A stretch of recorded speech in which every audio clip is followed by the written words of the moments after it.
Happy, sad, happy, sad, happy, sad. Intrigued. I've never been so in touch with my emotions. Yeah, that about sums up the character we're introduced to here. ReBoot!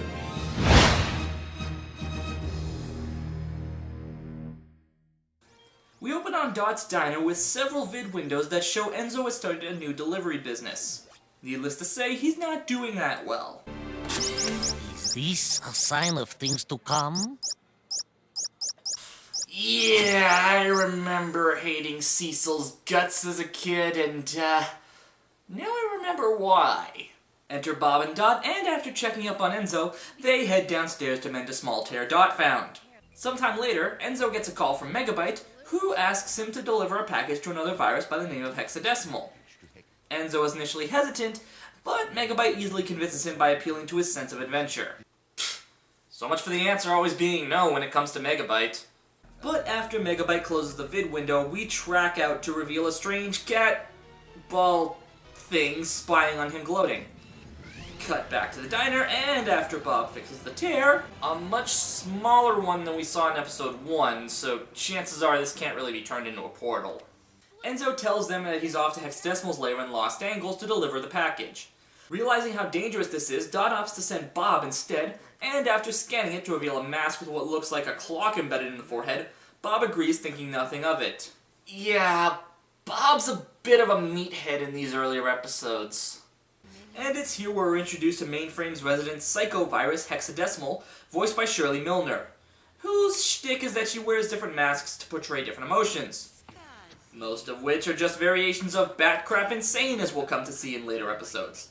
The cat ball thing, introduced as Scuzzy, appears, and Hex decides to temporarily banish him, only to bring him back not 5 seconds later because she was lonely.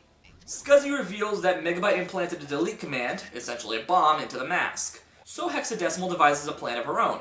Meanwhile, Bob enters Lost Angles, a crazy part of Mainframe, whose origins will be revealed in that other season, and winds up getting chased by Nulls while Enzo breaks the fourth wall.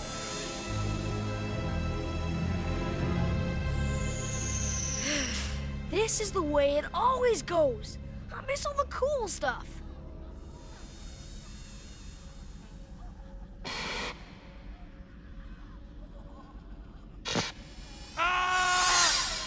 See?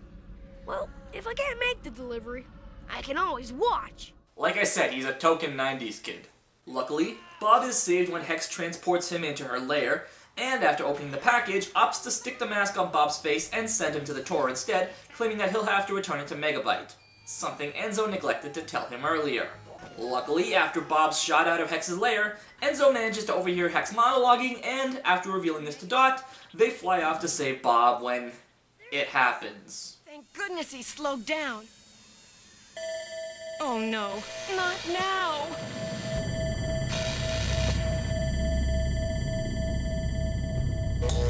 Warning, incoming game. Warning, incoming game. What I kind of like about this scene is that it does briefly show a bit of the fear and panic that's associated with a GameCube being dropped. Because if you look at it from their perspective, these games are a matter of life and death. Needless to say, Bob enters the game with Enzo and Dot flying in after him. After Bob and several other Binomes reboot, the game's revealed to be a simple F1 racer with a little Mario Kart added in. Unfortunately, the mask attaches itself to Bob's car when he reboots and counts down with every level he advances to. Enzo and Dot try everything they can to warn Bob, but again, Bob's kind of an idiot.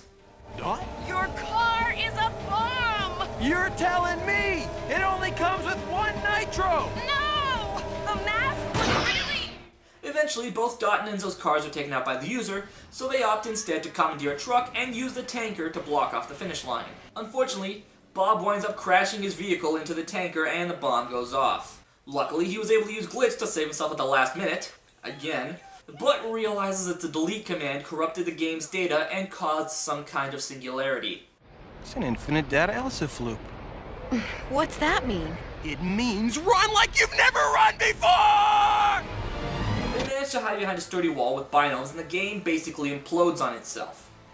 Thankfully, our heroes manage to get out of the game unscathed, and Enzo is confronted by Megabyte on his way back to the diner. Needless to say, he fires Enzo, claiming that he found someone else to deliver his packages to hexadecimal. Yeah, it turns out that someone was Hack and Slash. Hexadecimal said. Yeah, hexadecimal. She said she already has one. She said she already has one. I said that. I know. Hack slash. Uh-oh. I think he means us. And that was Racing the Clock, and, yeah, that was kind of meh. It definitely had a few funny moments here and there, and I do remember the tension of Bob carrying the bomb inside the game being a little nerve-wracking when I was a kid. But aside from the introduction of hexadecimal, this episode seems a little forgettable in the long run. And yet somehow that's not the case with the next episode, The Quick and the Fed. But I'll get into that next week. Until then, I'm Kira Kennedy, ReBoot!